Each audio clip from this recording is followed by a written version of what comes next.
was never really anything me and my sister were like pushed into. My dad wasn't like, oh, I'll give rugby a go. Like we did like the stereotypical, Hattie did ballet, I did gymnastics, you know what I mean? Initially I think Hat, my oldest daughter, picked up at junior school a tag game of rugby or something, which I went and helped out with one of the teachers. He wasn't actually meant to be a coach. I think he was just like kind of a parent observing training, and kind of naturally he kind of just weaseled his way in and started helping out.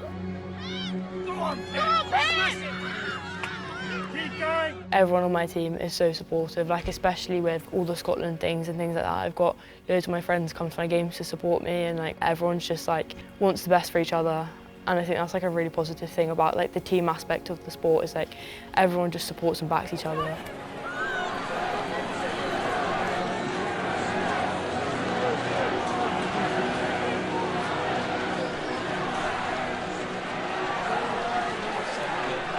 Pip's ambitions, I guess short term, university team she wants to go to.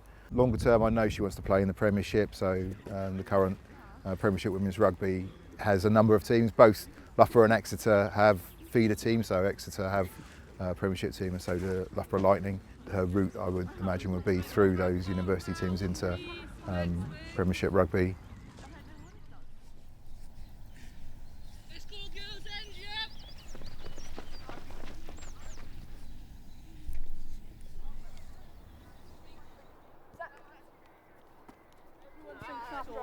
Crouch, sink, bind, snap, hit 2, 3. Hold on the pass! Hold on your pass!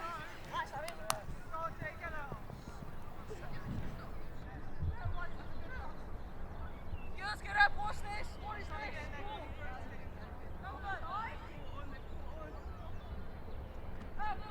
I think obviously with the nature of the sport, injury is like a massive thing. Like the further up you go in sort of the competitiveness of what you're playing, the injury risk probably does increase too, because the physicality and like everything involved with the game increases. It's so high impact and it's a contact sport. It's definitely a big concern, and obviously my age, brain health and things like that as I'm still growing up is definitely something that they raise awareness about. I got concussed, I was on the pitch and I was like, oh, I told the doctor I was fine, I was like, oh, I feel okay. And obviously I probably did know deep down that didn't probably feel quite myself, and I was lucky that she was very good at her job and she was like, yeah, I'm gonna have to take you off. I think the want to play sometimes can overshadow like taking into consideration what's probably best for you as a player. After getting I was concussed, it meant that I couldn't then play my last Old Relegations game in the final a few days later.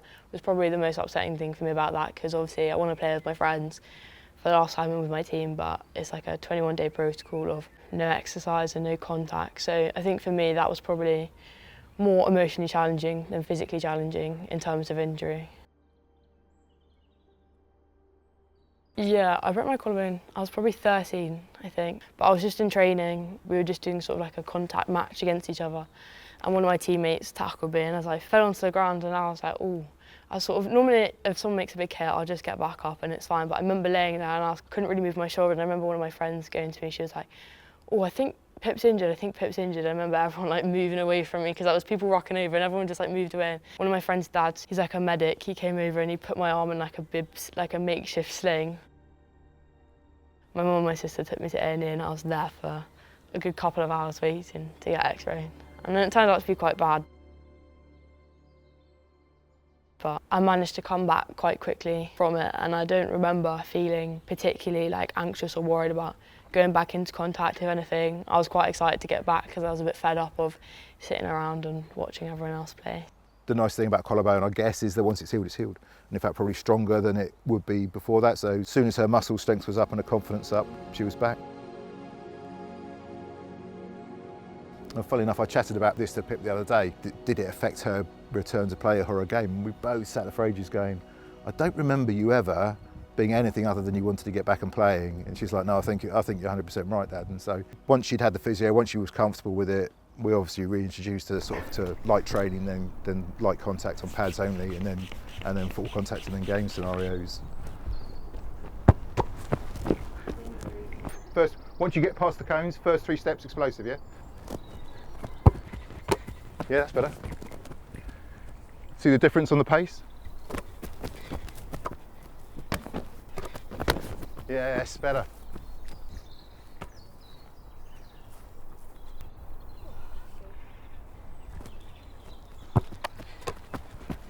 Yeah, nice.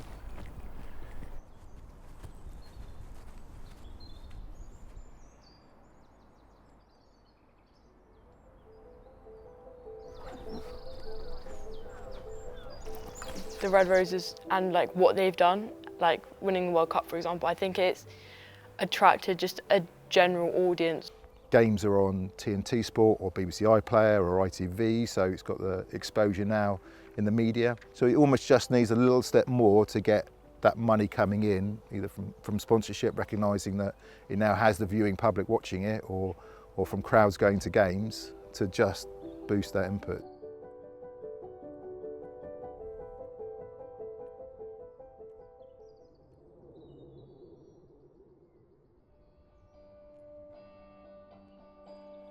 You never think they'll get there, but it's one of those gradual processes where each time Pip's moved up a level, she's done really well and she stood out. So you do kind of hope maybe that could be, but you just don't know. It's very competitive the higher up you get.